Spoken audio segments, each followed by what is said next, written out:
ukiona mwanamke ukimhudumia vizuri tena anakuita baba unarudi saa ngapi mpaka cheo cha babake unafanya nini mpaka cheo cha babake akupa wewe Kile bado useme tu mimi aniheshimu jichunguze wewe kwa nini hakuheshimu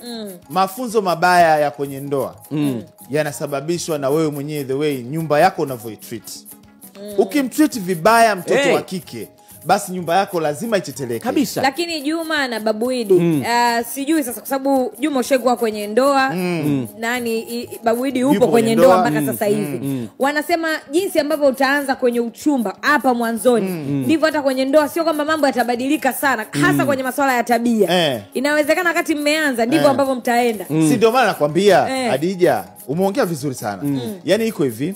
mwanzo wa uchumba wenu mnapokutana siku ya kwanza ukimzoesha pesa mwanamke ukajifanya wewe PDG basi mwanamke naye ataka manazo ataenda na msururu huo wa pesa kwamba huyu bwana yangu mimi ana pesa lakini ukienda kwamba mimi nakupenda lakini sina kitu mfukoni basi mtaenda maisha yenu vizuri kabisa. Na mwanzo wa yani sababu kubwa ya kusambaratisha kwa mapenzi mengi ni pesa. Mwanzoni pale mnapoanza umepata hela zako za kilimo huko unaanza kujitutumua mwanamke atenda style ile. Kwa inabidi mnajua ndio style hiyo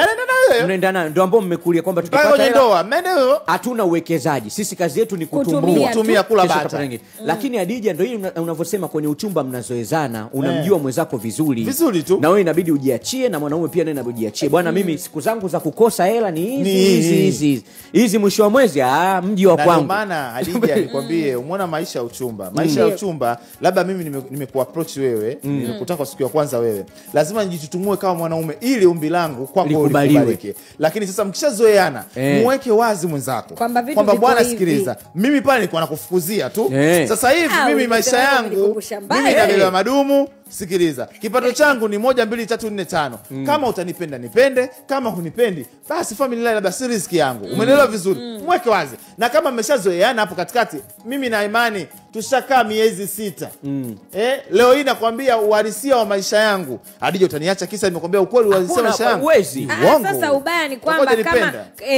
kwa sababu kama ulinitanguzia kitu fulani inawezekana huyo mwanamke akawa amependa hiko kitu na sio wewe Juma. Na mimi ndio nakwambia hivi nakwambia ukweli mwanzoni vitani nilitumia risasi ya rafiki yangu risasi imeisha